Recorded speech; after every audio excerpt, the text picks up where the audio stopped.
Muy buenas noches, tengan todos ustedes bienvenidos a una emisión más de Primer Plano y aquí con 4 temas interesantes. El primero de ellos que queremos plantear es este título que le pusieron o este eje rector que le pusieron en la Asociación de Bancos de México a su reunión anual, que es populismo o liberalismo, o populismo versus liberalismo. ¿Es una buena idea? ¿Qué quieren transmitir? No es, le puedo decir, una discusión netamente nacional.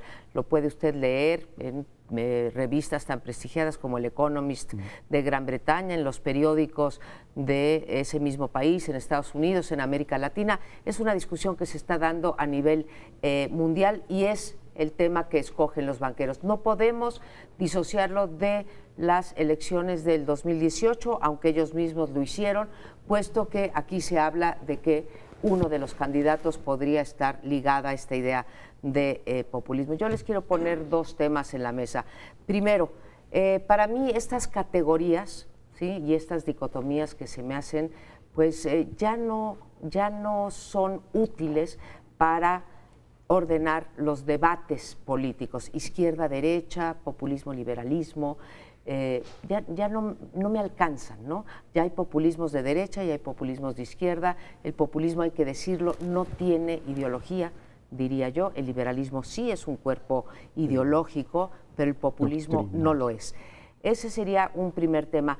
Y el segundo tema, que tiene más cariz político, es si es una buena idea tratar de derrotar aquí en México o en cualquier otro país a un populista, ¿sí?, a través de argumentos, debates políticos, etcétera. A mí me parece que el populismo, tanto en su versión económica, ¿sí?, que apela a cierta responsabilidad, disciplina financiera, etcétera, y del lado político, el populismo apuesta más por la persona y el liberalismo, en todo caso, apuesta más por las instituciones. Entonces, pues no te llega ese, o le llega al círculo rojo, pero tratar de atacar las posibilidades electorales de un populista, si lo queremos definir así, es una tarea que no tiene ninguna posibilidad de éxito. Serían los 2 temas. Yo coincido en ambos casos. Creo que el dilema no da efectivamente para ir muy lejos a nivel global, y así lo plantearon los banqueros. Sí es un dilema cuando tienes un Trump, tienes una señora May, tienes todo el debate que hay en Europa. Marine Le Pen acaba de decir, si soy electa presidenta de Francia, muere la Unión Europea. Esta idea de la integración comercial, económica, y en muchos sentidos esto que han llamado algunos el consenso de Washington, que no me deja de sorprender, no, sigue sorprendiendo, más que no me deja de sorprender que la izquierda siga diciendo es que el consenso de Washington, pues que se den cuenta que el consenso de Washington se lo está cepillando la derecha americana, que ya no quiere el libre comercio, o por lo menos tiene efectivamente muchas dudas sobre el mismo. Por tanto, yo creo que sí hay efectivamente una preocupación a nivel global, a nivel europeo más que en cualquier otro lado, y en el caso de los Estados Unidos, por las razones que hemos comentado ya en varios programas. En México el debate no es tanto liberalismo, populismo. En todo caso hay que forzarlo mucho. Si el PRI se declara como un partido que cree en el liberalismo, pues yo estoy encantado de oír eso, ¿no? Y efectivamente liberalizarán buena parte de sus prácticas, las compras de votos, los regalos de televisiones, todas estas cosas que han hecho ellos, que se emparenta mucho más. Yo la primera vez que oí esto de regalar televisiones a un partido populista de la India, dedicaban a eso, el gobierno de México hizo eso. Por tanto, si van a abrazar el credo liberal, que tiene también que ver con el comportamiento del derecho de las mujeres a decidir, celebro que el PRI lo tome como una cuestión absolutamente prioritaria. Creo que en México el gran tema no es ese, pues el gran tema es si un individuo que tiene un credo personalista del poder, es decir, tiene su partido personal y es su proyecto personal el llegar a la presidencia, combinado con una nostalgia perfectamente documentada en todos sus textos, en todos sus discursos, por el México que había antes de que hubiera reforma económica y, digamos, incipiente democracia. Pues él sigue suspirando por el México de hace 30 años y él dice que pues eso era lo que funcionaba. Pues eso le puedes llamar populismo o utopía regresiva, o le puedes llamar como tú quieras, pero yo creo que ese es el gran dilema de México, ¿no? No tanto de si verdaderamente estamos ante un populismo al estilo Hugo Chávez o Nicolás Maduro o un liberalismo auténtico. Creo que en este caso no encaja. Y termino con lo que tú dices, tratar de seducir al electorado pro AMLO con lo que hoy tienes, pues esa gente te dirá, oiga, pues este liberalismo que tanto canta usted no me da ni para comer. El 50% de la gente gana menos de 2 salarios mínimos y por tanto con problemas como entonces ustedes dirán, oiga, la estabilidad macroeconómica y todo lo que usted me dice que es maravilloso, pues a mí simple y llanamente no me alcanza. El populismo aparentemente es una tendencia económico-política que tiene como principal actividad o acción las derramas sociales indiscriminadas en busca de tener una clientela política que se obtiene a través de estas prestaciones, de este barril del puerco, como dicen en Estados Unidos, pork barrel, que se abre y se destapa y que contradice la tendencia liberal, que sería la de crear empleos, la de crear riqueza, generar inversiones, abrir un proceso virtuoso de desarrollo que llegue a toda la sociedad y que, en cambio, el populismo lo que hace es hacer derramas improductivas, ¿no? Esto que alguna vez creo que Said llamaba el proceso improductivo, con tal de tener clientelas políticas importantes. En el caso mexicano, todos los partidos tienen alguna veta liberal, todos. El PAN, por supuesto, el PRI se ha llamado liberalismo social en algún momento, como para diferenciarse del individualista. El PRD, cuando se vuelve socialdemocracia, pues adopta una serie de posiciones que integran el liberalismo con algo de izquierda, una izquierda que han llamado revisionista, etcétera. Pero en fin, todos los partidos tienen alguna, sobre todo en el ámbito político, la libertad de reunión, de expresión, de todos estos derechos y libertades que el liberalismo luchó desde el siglo XVIII. Entonces yo creo que estamos ante una falsa disyuntiva que puede ser más bien en función de un oportunismo, creo yo, que los banqueros encontraron para ubicarse en el planeta y de una manera discreta y suave impugnar a Trump, que ubican como populista. No dicen de derecha, pero por supuesto Trump es un populista de derecha. Pero venía muy bien de todas maneras esta discusión, también para efectos de política mexicana, porque evidentemente muchos de los que no les gustan las posiciones de López Obrador lo califican de populista. El populismo, desde luego, tiene diferentes acepciones. Por eso cuando Peña Nieto fue a Estados Unidos y habló contra el populismo todavía antes de que ganara Trump, Obama le dijo, le corrigió, oye, yo soy populista. Es que en Estados Unidos puede tener una acepción muy distinta de la que ha adquirido en América Latina, que tiene que ver más bien con líderes carismáticos providenciales que movilizan a sus bases para enfrentar a las instituciones, al Congreso, del lado político.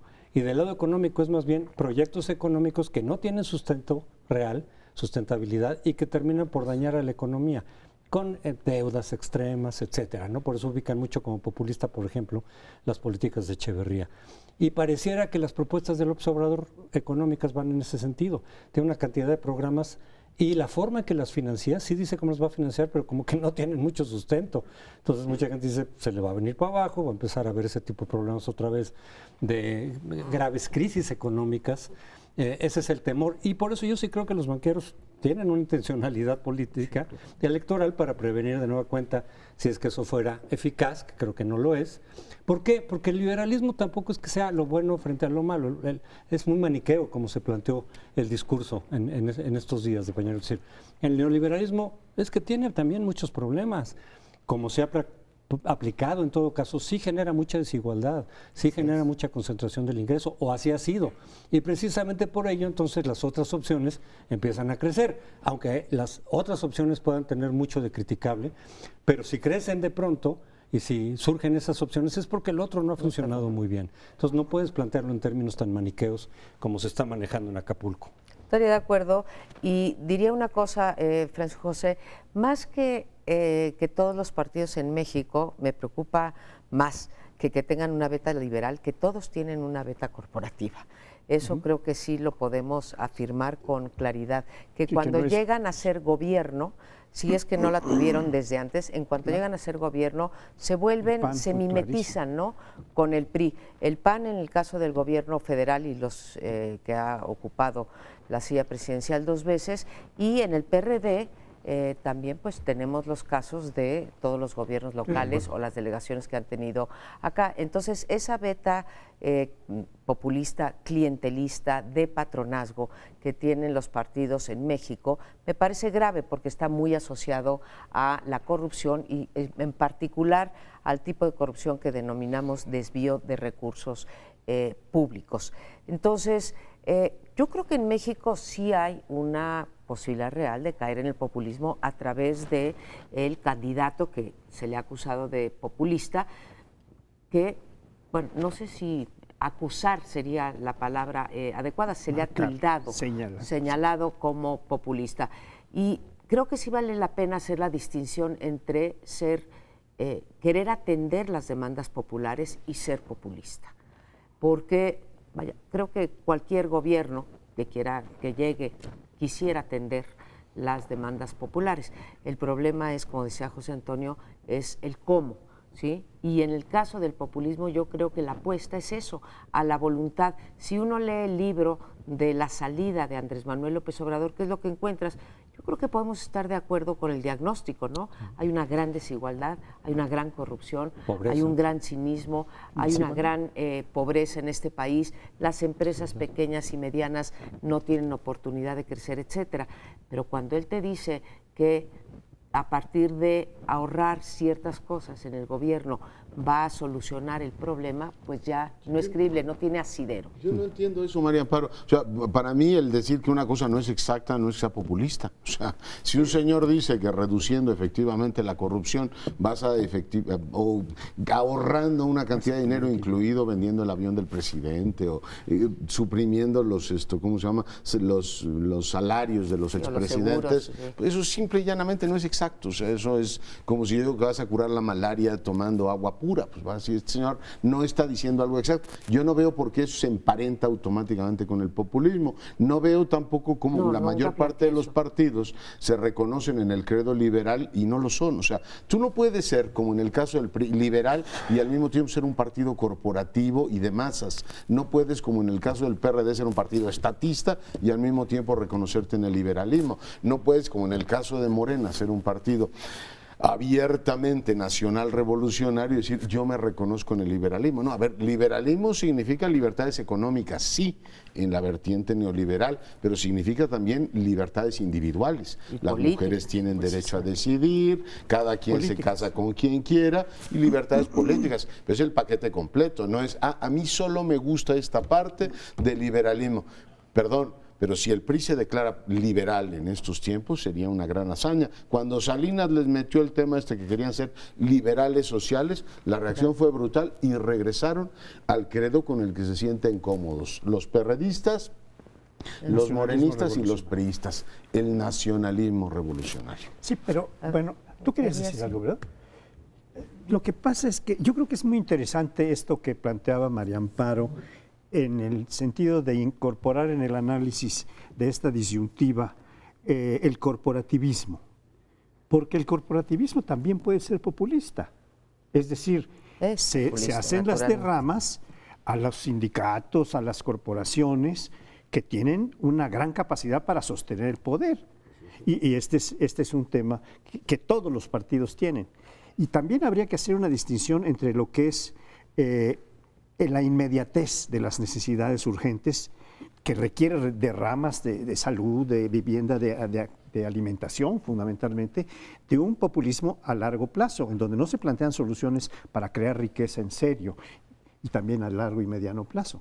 Entonces yo creo que perdón, no sé si tú qué. Solamente lo que decías de que un planteamiento erróneo no es populista automáticamente. Yo creo que el riesgo y el temor de muchos es que si no funciona precisamente ese planteamiento, se puede entonces recurrir ahora sí a medidas que conocemos como populismo para tratar de sacar adelante esos programas. Es decir, meter dinero bueno al malo que eventualmente te lleve a una situación otra vez de quiebra económica. Bueno, pues tenga usted la seguridad que esto del populismo será uno de los ejes que definan las elecciones del 2018 y estaremos regresando a este tema. Por lo pronto vamos a un corte y volvemos en un minuto. Y en este segundo bloque les planteo que revisemos lo que está ocurriendo en Chihuahua. Hay tres, digamos, desde el punto de vista informativo, grandes asuntos. Vale la pena efectivamente revisar si tienen algún vínculo entre sí y hacia dónde se mueven. El primero es pues el asesinato de la corresponsal de La Jornada, Miroslava Breach, un asunto muy delicado porque finalmente hubo todo un operativo con un mensaje directo, si no estamos hablando de que alguien pasaba por ahí y la asesinó, no, claramente hay una operatividad y una, digamos, un autor intelectual que le da un tono bastante ominoso al asunto, no es una cosa casual. Esto está el tema de Miroslava, el segundo está el asunto de cómo han venido creciendo los homicidios en los últimos tiempos en la entidad y el gobernador Corral dice que pues literalmente la federación lo ha dejado, que no hay la atención, lo cual me parece muy delicado, no hay la atención, digamos, debida por parte de la federación, que está en este caso politizando un asunto tan delicado como la cifra de homicidios o el tema de seguridad. Esta mañana decía efectivamente Javier Corral que ve detrás de las declaraciones del fin de semana de Osorio Chong una motivación política que por supuesto nos lleva a una cuestión pues, muy delicada, ¿no? Un gobernador diciendo que la federación no la apoya en un tema de ese calado, por tanto, bueno, pues tenemos ciertamente ahí un segundo punto que vale la pena que revisemos. Y el tercero es menor, pero ha sido muy comentado por la personalidad de Corral, todo este viaje que hizo, reconocido por él, a Mazatlán, donde tiene un departamento, aprovechando el puente del 21 de marzo, que no era 21, pero en fin, el puente que conmemoramos efectivamente a Benito Juárez, voló en un avión privado y jugó golf, ¿no? Sí, para mucha gente el que una persona como Corral juegue golf ha suscitado todo tipo de comentarios, pero en fin, ciertamente aquí la discusión es si tiene nuevas, digamos, aficiones ahora como gobernador o cambió su estilo de vida, que sería, digamos, lo más llamativo en la medida en que estamos hablando de un personaje muy característico del PAN de izquierda. Pero bueno, ahí están los tres temas, ¿cómo los ven? Pues yo veo que no solo es en Chihuahua, donde claro, este asesinato tan terrible de la periodista de La Jornada, doña Miroslava Breach, pues ha levantado una alarma generalizada en medio de un país que está en la total penetración del narcotráfico, del crimen organizado por todos lados, sino que se está dando en varios estados. Otro muy pues atacado por el crimen organizado es Guerrero. Y ayer había declaraciones del procurador de Guerrero diciendo no tengo capacidad para combatir el crimen organizado. Es otra forma de decir lo mismo. También Corral lo dijo, estoy solo, estamos solos, no nos dejan abandonados. El procurador de Chihuahua, de Guerrero, perdón, dice una cosa muy semejante y son dos estados en los que está. Está la otra situación de Tamaulipas, en la que, bueno, también hay dudas sobre si se continúa el convenio con el ejército, porque tiene un costo muy alto para el gobierno de Tamaulipas, 4,000 pesos por soldado al mes, pues es altísimo. Y el gobernador nuevo que llega del PAN dice, pues yo no puedo cargar con esto. Pero ya dijo que sí, ¿eh? Dijo que sí, pero que lo iban a reformar, porque fue tal la reacción en contra que tuvo de la ciudadanía tamaulipeca que se siente totalmente desprotegida sin el ejército, ¿no? Bien, pero estamos viviendo una crisis del Estado a nivel medio, a nivel de los estados con E minúscula, porque el Estado Nacional también está en una crisis distinta en la misma materia, porque bueno, estamos viendo lo de las leyes de seguridad interior, de lo que ya conversamos en otra ocasión, como una forma de darle el respaldo legal al ejército para que siga interviniendo y no deje solos a los gobernadores, bueno, etc. Es la misma problemática que se refleja de distinta manera, claro, en algunos estados donde no hay problema o tan severo. No tan severo como en el caso de estos Chihuahua. Que mencionamos. Yo retomo, ¿no?, los tres temas en orden inverso a los que plantea, porque me parece que son los tres temas noticiosos que están revelando la realidad de Chihuahua en particular. Empiezo por el último, que no es menor. Yo no pondría el acento, Leonardo, en sus nuevas aficiones o sus nuevos gustos de jugar golf, pero sí en que un gobernador que hizo la campaña también en buena medida, como la está haciendo el PAN a nivel nacional, con la bandera anticorrupción, pues veas a un gobernante que se va en una avioneta privada a esta nueva afición, ¿no? que tiene o que aparentemente tiene Corral.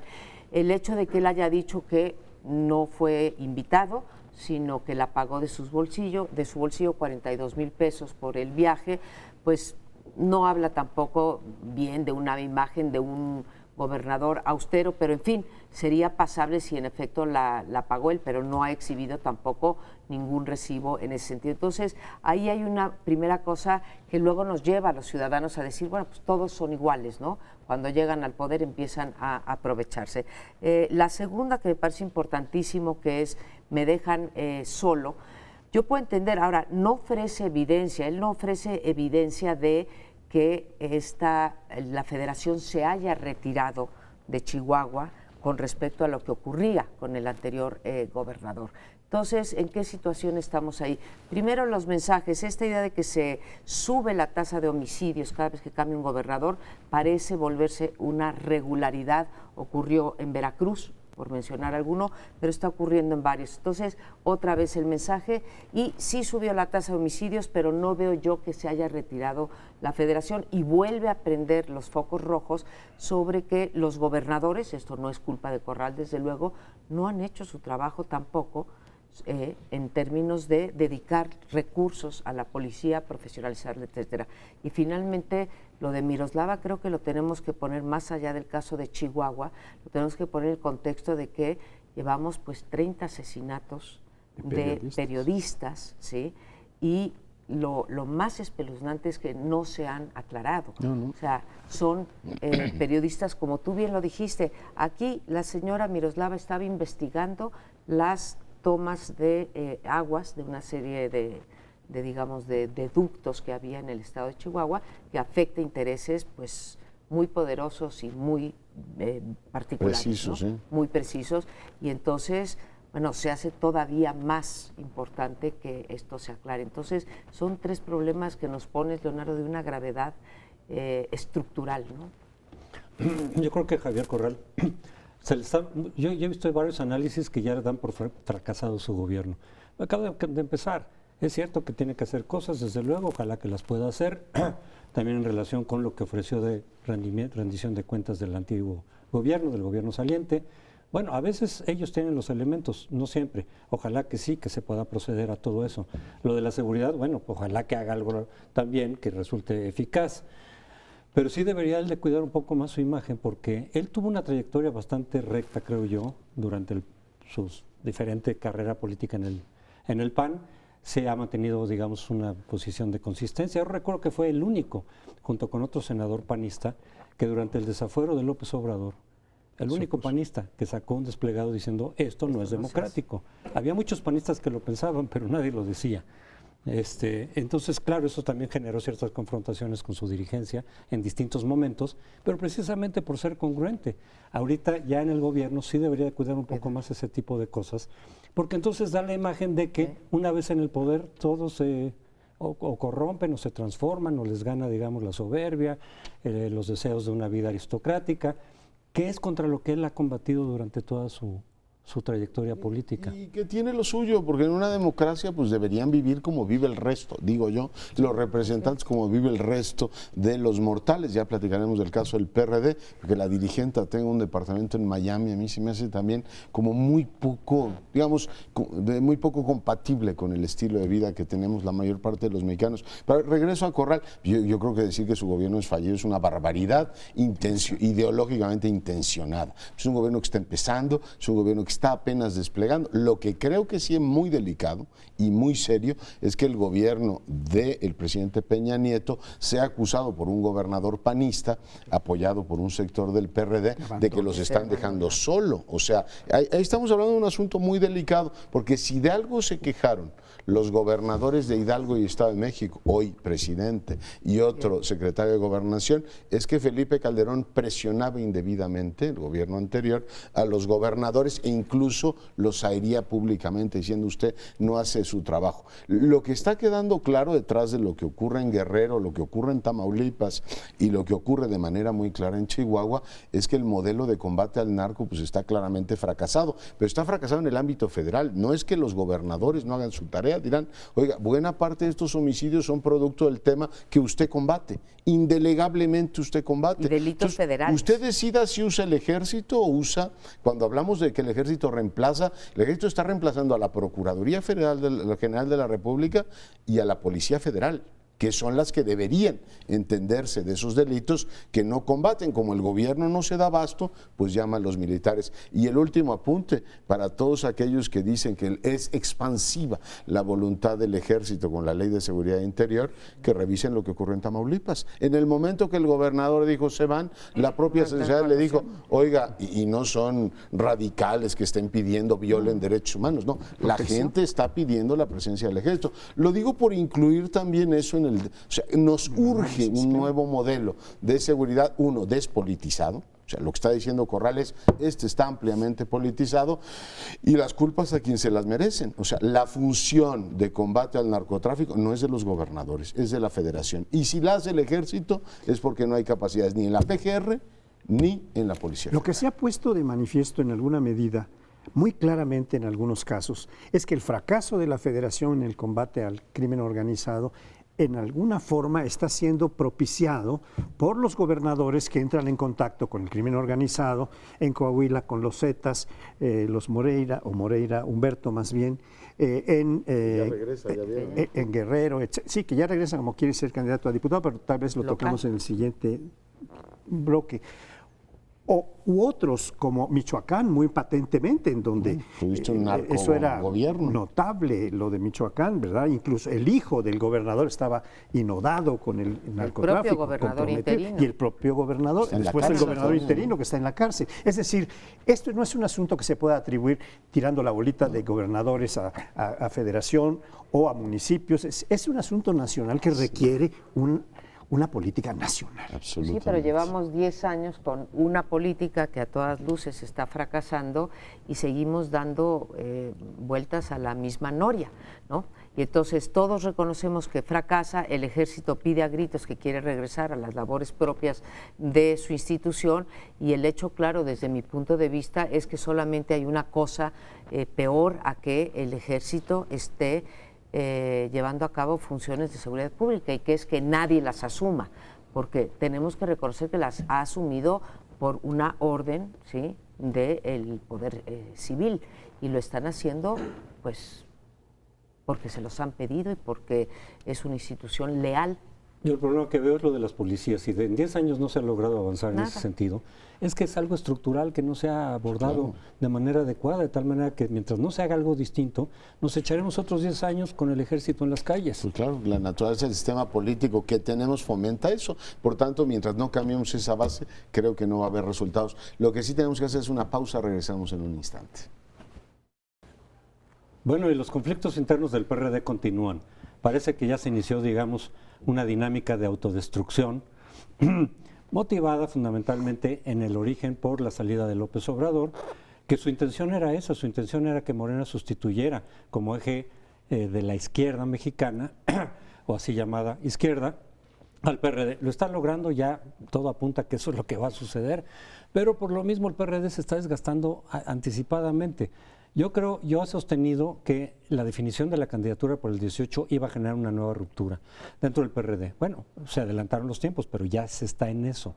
Y yo insisto también que el anuncio que hizo Barbosa, con todo lo criticable que pueda ser su oportunismo, su incongruencia, porque antes decía cosas diferentes, pero simplemente se adelantó a lo que estaba en la mesa de discusión, que era, en algún momento, un grupo importante de perristas iba a plantear la coalición con Morena, que no es ilegal. Es decir, que no está fuera, digamos, de lo que han hecho otros partidos y el propio PRD, por ejemplo, aliándose con el PAN en varias elecciones. Y sin embargo, la dirigencia reaccionó de tal manera que yo sí siento que acrecentó el conflicto más allá de lo necesario. Y estamos todavía ahora entonces con que Alejandra Barrales regresa al Senado para tener un voto más en favor de Dolores Padierna como coordinadora, pero resulta que los estatutos del PRD, el 111, artículo 111 dice, no se puede ser presidente del PRD y al mismo tiempo tener un cargo de elección popular. Tienes que pedir licencia como lo hizo Basabe en su momento, también Alejandra, pero al regresar ya está contradiciendo los estatutos y eso se vuelve a judicializar, incrementando mucho más, repito, de lo que era necesario, los costos políticos para el PRD. Yo creo que le salió, hay que reconocer que a Andrés Manuel López Obrador su apuesta le salió redonda, ¿sí? Fue muy exitoso tanto por los aciertos de él como por los errores del PRD que le ayudaron mucho, porque creo que ahí dejó pasar la oportunidad del PRD para, digamos, agruparse y decir, se acabaron las tribus, los que quieran salir con Andrés Manuel salen y vamos a hacer un partido que supere estos vicios que ha tenido prácticamente desde su creación, que van desde el caudillismo, que siempre tienen que tener un líder que es el que manda en el partido, hasta el tribalismo.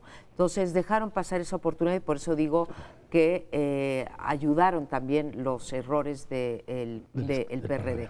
Ahora, esta crisis del PRD que lo tiene hoy en día en el 5% de la preferencia electoral según la mayor parte de las encuestas, creo que esa derrota en la baja electoral puede ser también su virtud, porque 5 puntos en las elecciones presidenciales del 2018 pueden ser muy preciados por definitorios, ¿no? Es posible que esa elección se defina por menos de los 5 puntos. Entonces, ahí está su fortaleza, aunque estoy de acuerdo, José Antonio, todo apunta al total desfondamiento de ese partido sin liderazgos y, digamos, echándole al fuego a lo mismo.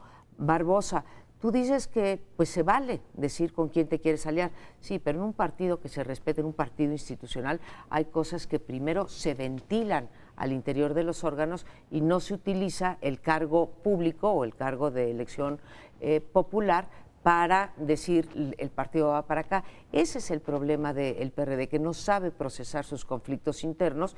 Por supuesto, que ellos decidan con quién van, si van con Morena o van con el PAN como lo han hecho tradicionalmente. Pues es un partido que está agónico, ¿no? Desde hace ya bastante tiempo, por tanto no tiene nada de nuevo decir desde que dejó de ser competitivo y su única competitividad era me alío con el PAN para ver si me da, digamos, cierto oxígeno en unas cuantas entidades donde gobierna, mantenía efectivamente su poder y solo ganaba ahí donde gobernaba, lo cual llevaba a una contradicción en términos de lo que decían. Nos separamos del López Obrador porque es caudillista y populista, nosotros somos socialdemócratas, pero solo ganamos en los lugares donde gobernamos a golpe de regalar despensas y todos los demás. Yo creo que eso los mató. Finalmente, cuando se separan del López Obrador, que es un proceso ya muy largo y muy contado, ellos dicen, nosotros somos la izquierda pactista, socialdemócrata y todo lo demás. Y todo eso quedó vacío, porque detrás de esos pactos hay clientelas, arreglos políticos, digo, lo que es el PRD del Estado de México, es decir, a ver quiénes jalan con quién, y es un partido mucho más de clientelas y mucho más de intereses que un partido con un proyecto político claro. Por tanto, por lo que ocurrió en el Senado, pues era una consecuencia lógica del oportunismo abiertísimo de Barbosa, que unas semanas antes decía que Mancera debería afilarse al PRD porque él quería ser su coordinador de campaña y de pronto dice, no, ya me lo pensé mejor y en realidad me voy con el otro. Su presidenta, pues su presidenta con un departamento en Miami y una deuda como la que tiene, pues yo creo que no está en condiciones de dirigir absolutamente a nadie. O sea, no hay posibilidad de decir que eres la lideresa de un partido de izquierda y tienes efectivamente un patrimonio de ese tamaño cuando el salario que has tenido, el público, en los últimos años no da para eso. Lo que es verdaderamente lamentable y grotesco, hablando en términos teatrales, es un sainete, una farcilla, lo que ha pasado en el Senado específicamente, peleándose la coordinación del Senado por motivos claramente económicos y desde luego políticos, porque Barbosa era el coordinador de los senadores, no era un senador nada más que aprovecha su cargo de elección popular, sino su posición como jefe de una bancada, pues no tan numerosa como ha tenido en otras ocasiones, pero de todas maneras 20 senadores son un buen número de senadores, 19 tuvieron después. Y algunos incluso que se habían salido ya del PRD siguieron aprovechándose de las prestaciones que tenían como grupo parlamentario, como Ríos Peter, los que se salieron, ¿no? Pero seguían siendo parte de la bancada por los mismos motivos de agenciarse recursos que tienen los grupos parlamentarios muy abundantes en las dos cámaras. Y yo diría que este sainete ha mostrado en forma grotesca, nombraron llevan tres coordinadores y todos peleando, etcétera. El comité ejecutivo nombra a uno, Barrales nombra a Dolores Padierna y le dicen, oye, pero el estatuto del PRD dice que los debemos elegir los senadores, no tú. Entonces, bueno, se vuelven a reunir, nombran a otro, declina Barbosa, nombran a otro, un tercero y luego finalmente vuelve a quedar Dolores Padierna, acompañada del senador de Tabasco, Mayans, que la secunda cuando había estado antes en otra posición. Sí, verdaderamente es grotesco. En algunos días van cambiando las cosas. Y la otra, pues, es este departamento, que sí es escandaloso. Una lideresa de izquierda que ha sido líder de un pequeño sindicato en la capital, que ha sido asambleísta y ahora senadora, por un tiempo porque estuvo con licencia y sin... Pues secretaria también de Educación de la capital. Exacto, pero eso no da para comprar un departamento de $1 millón en Miami, ¿no? Esto ha dicho, si lo de Corral resulta escandaloso, lo de Barrales es triplemente escandaloso porque está en un partido de izquierda que oficialmente lo que busca es la igualdad. ¿Cuál igualdad con un departamento? Es que dice, lo hice como inversión. Sí, ojalá pudiéramos todos hacer una inversión de este tamaño en un país y en una ciudad como la de O como dicen sus críticos, lo hubiera comprado en Varadero, pues tendría más lógica, ¿no? Pero Miami.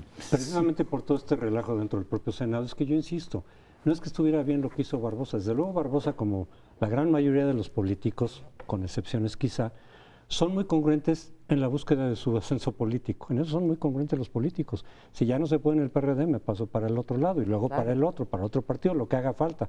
Me nombro independiente, me salgo como independiente, no importa. Congruencia ideológica de principios, eso sí no existe. Pero sí, una congruencia muy buena en el ascenso al poder, en la búsqueda del poder. Sabemos, o se ha dicho, ha trascendido que Barbosa pactó su gobernatura para Puebla dentro de 2 años, por Morena, que tiene ya más probabilidades de ganar que si va con el PRD. Y lo de Mayans, pues parece también que fue un acuerdo para ir... Para ser candidato a gobernador. Bueno, pero por el PRD, a cambio de ese voto claro, que resultó ser decisivo dentro del Senado. Entonces, pues están haciendo lo suyo, están en lo suyo los políticos, en la búsqueda del poder personal, por el camino que se abra y por el... Pero por eso yo insisto en que, sin haber hecho bien Barbosa, digamos, no es que esté defendiendo la posición de Barbosa, creo que con la reacción que tuvieron los dirigentes, salió más caro el caldo que las albóndigas, es decir, el costo es mucho mayor que simplemente la posición de Barbosa, oportunista desde luego, pactada para conseguir la gubernatura de Puebla, pero creo que la forma en que reaccionó el PRD, la manera, está acrecentando enormemente los costos y está apresurando la desintegración del PRD. Yo haría dos apuntes más, uno sobre lo de Barrales, que creo que no lo hemos mencionado, más allá de si sus recursos alcanzan para tener, digamos, su trayectoria laboral alcanza para tener recursos suficientes y comprarse un departamento en Miami, hay otra cosa que es que mintió en la 3 de 3 o cometió el pecado de omisión, que viene siendo lo mismo. Otra vez, como en el caso de Corral, que decíamos, bueno, más allá del golf y que puede ser no una afición muy propia de su trayectoria, pero es peor que haya viajado en una avioneta. Aquí es lo mismo, aquí falseó su declaración o omitió. Y la otra cosa, decías tú que ella regresa al Senado para tener un voto más en la elección.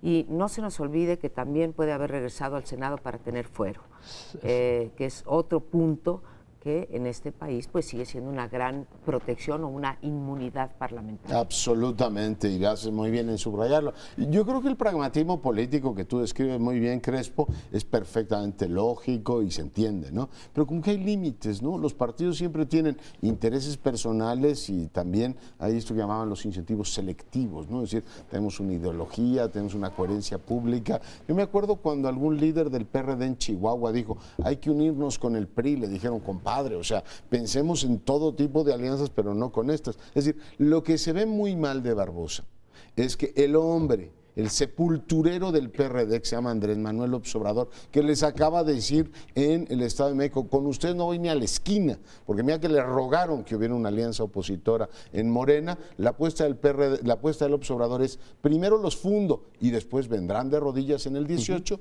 porque evidentemente soy el pueblo. Esto lo hemos visto hace 2 o 3 años, no es nada nuevo, pero lo que sí resulta pues un poema del oportunismo, es decir, unas semanas antes anuncio una cosa y después me voy a la otra, pues es como anunciar que iban con el PRI, ¿no? Por cierto, también hacia el fin de semana Miguel Ángel Mancera dijo que estaba viendo la posibilidad de lanzarse como independiente, ¿no? Ya ni siquiera en las filas del PRD. No, ya no hay PRD. Vamos, dices que debe haber límites al oportunismo, al pragmatismo. Límites, ¿no? Sí, yo son estoy límites éticos. De eso no conocen esos políticos. No, pero te quemas. Vicente Fox apoyando al PRI, pues ya decía, sí, ya. Este señor se acabó su Sobrepasó credibilidad, los límites, ¿no? Sí, claro. Estoy de acuerdo. Bueno, regresamos al siguiente segmento. No, eso. Vamos a tratar ahora el tema de las elecciones en 4 estados, sabiendo que en Veracruz solamente se eligen gobiernos municipales. En cambio, en los otros 3, Estado de México, Coahuila y Nayarit, se eligen también gobernador del estado. Bien, aquí lo primero que yo destaco es que se mantienen, a pesar de las impugnaciones que se han dado con las coaliciones, en 3 de los 4 estados se mantienen coaliciones PAN-PRD en Veracruz para gobiernos municipales en una proporción bastante alta, es decir, mucho mayor los candidatos del PAN que los candidatos del PRD, pero los candidatos del PRD llegan a 70 y tantos, de tal manera que tenemos una coalición.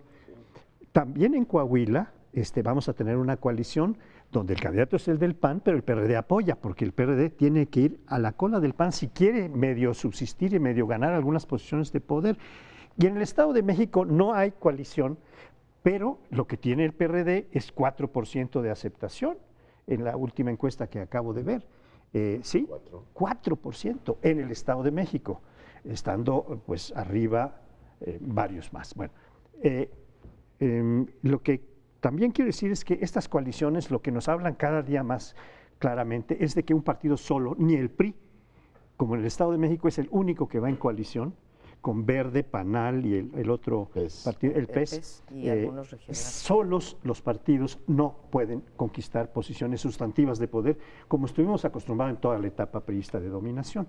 Esto se acabó para siempre, aparentemente, y todos van en algún tipo de coalición, sea para derrotar al PRI, sea para fortalecerse, como lo hace el PRI en el Estado de México, en donde no hay más coalición que la que el PRI encabeza.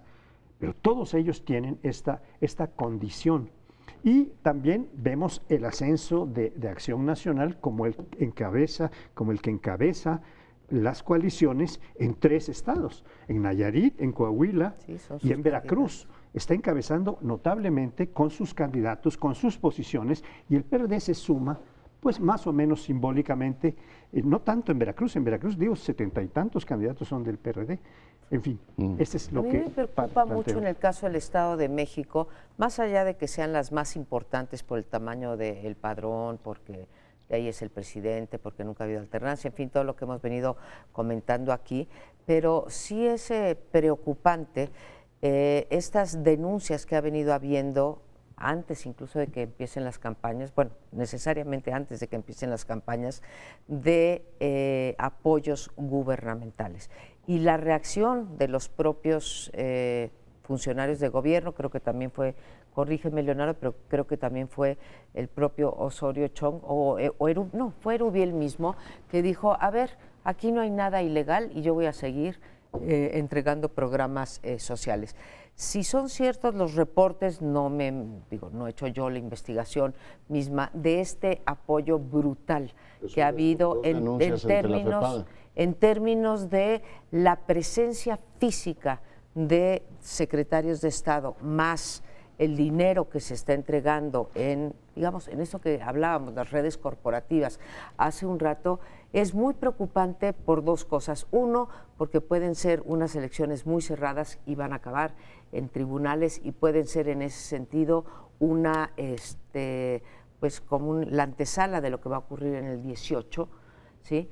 Y que estas prácticas se empiecen a tolerar a tolerar, creo que ponen más en riesgo o ponen en evidencia lo que vamos a ver en el 18 junto con las guerras sucias. Se les va a sacar a los candidatos todo lo que ustedes yo más que la antesala de lo que ocurrió o que puede ocurrir en el 18 es lo que ocurrió en Colima, ¿no? Es decir, donde tú tienes efectivamente una intervención de todo tipo y llega un momento en el cual te dicen, a ver, aquí tengo yo grabado a este señor y puede efectivamente caer. O sea, deben tener mucho cuidado. Yo que el gobierno federal esté metido en, digamos, mientras no lo haga ilegalmente, que hay que ver exactamente cuáles son los topes, pues me parece lógico. Para el PRI, el Estado de México es, aparte de todo lo que ya sabemos que es, pues es la posibilidad de tener tener una candidatura viable para el 18. Y cuando digo viable, quiero decir que entre a zona de competitividad rápidamente o digamos, conservar su función arbitral como tercera fuerza que diga, a ver,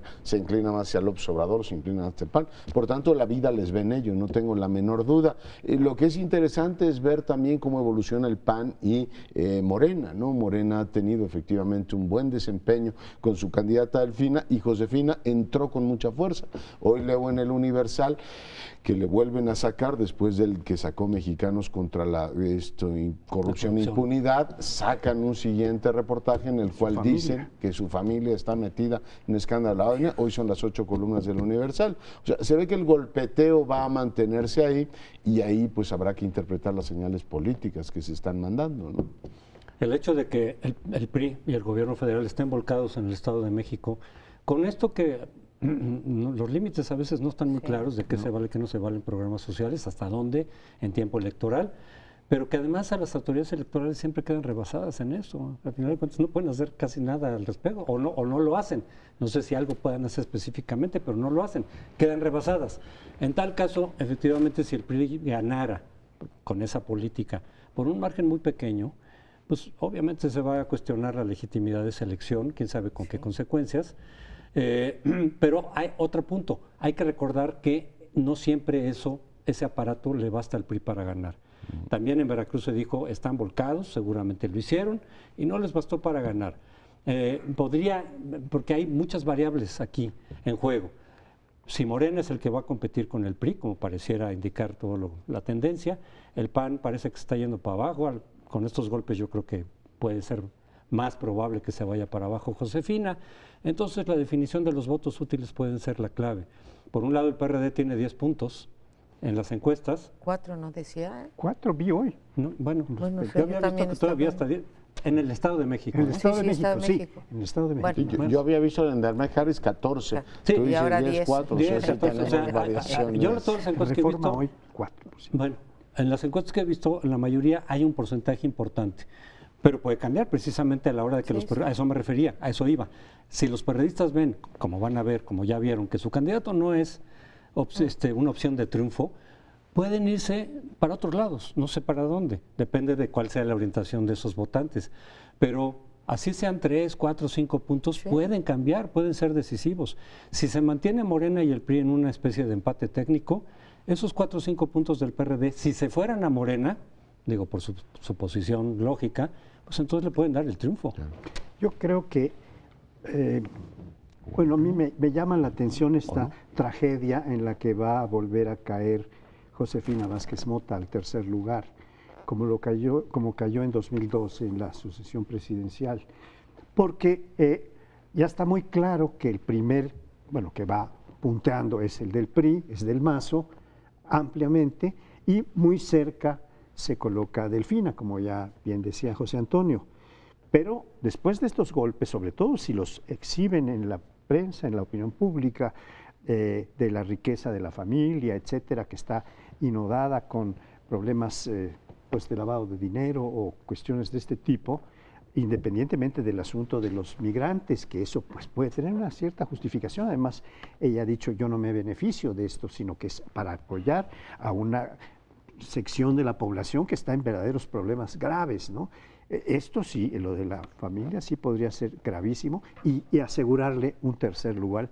Después de ella haberse resistido a ser candidata tantas veces, ahora que lo ha aceptado, volver a caer de esta manera en tercer lugar, pues me parece que es una tragedia que va a acabar con una vida política o con una carrera política. Yo creo que es muy pronto para decir que va a caer a tercer lugar José. Pero esa es la tendencia, ¿eh? Vázquez Mota. O sea, en las últimas que se hicieron estaban a 2 puntos, o sea, en primer lugar eran 26, 24 y 22 en el orden PRI, PAN, PRD.